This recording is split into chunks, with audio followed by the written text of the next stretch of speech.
ahead and keep signing. Okay. So Kim, tell us a little bit about the book that you're signing right now. Yeah, so this is My America. It's a book about a 17-year-old girl whose father has been wrongfully incarcerated. And she's been fighting for the past 7 years to try to free her father.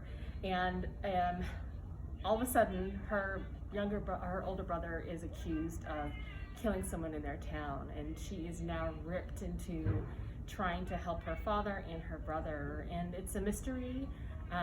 It's also a story with a teen girl who has agency. She's relentless, she's fearless, and it's something that sort of like stems from my sense of working with young people who are activists and student leaders, and the main character has a lot of that. So, and it seems super timely. It's very timely. Yeah, and I wrote it, you know, it's I wrote it because I wanted the conversation to be larger than what I'd seen it right when the Black Lives Matter movement started, or just thinking about, it's not just about police brutality, but it's about our larger criminal justice system. And I wanted to write something that was timeless, because I felt like these issues weren't going to go away. And so it being timely really is only just because these issues have gone on for a long time.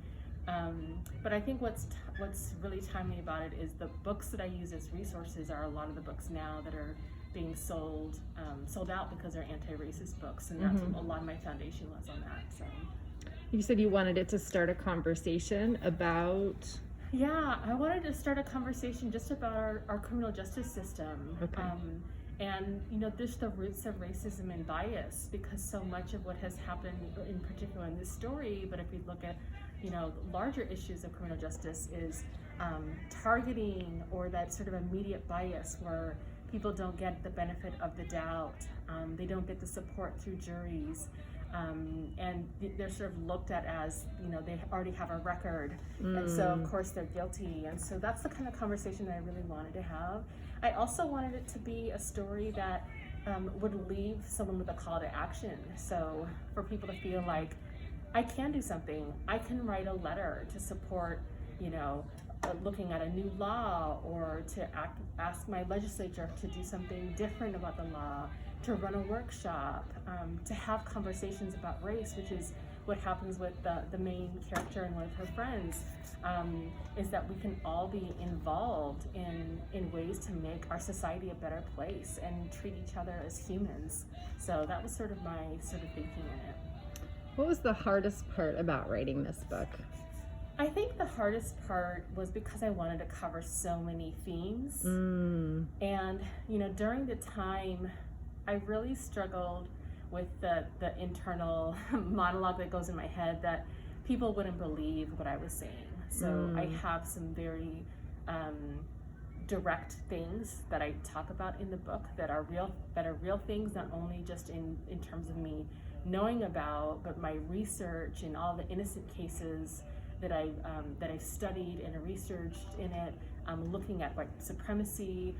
A lot of it are things that people just people in general didn't really believe were still occurring. And I think for me that was the hardest part, was fighting through the voices in my head that say maybe it's too much because people might not be able to take my message. And I'm glad that I fought it, because right now it's all the issues that people are paying attention to it.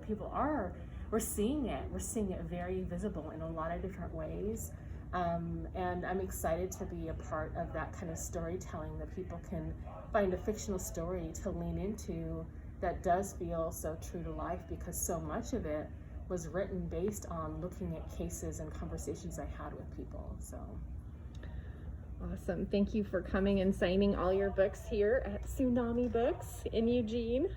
Is there any other thing you want to plug for yourself right now, or? I'm continuing to do lots of events. People can find me at Casey Johnson Writes, and I'm working on my second book. So ooh, what's that one about? That one's a historical fiction, and it deals with redlining, and looking at suburban dreams. So Ooh, nice. And so Casey Wrights is the letter K and the letter C.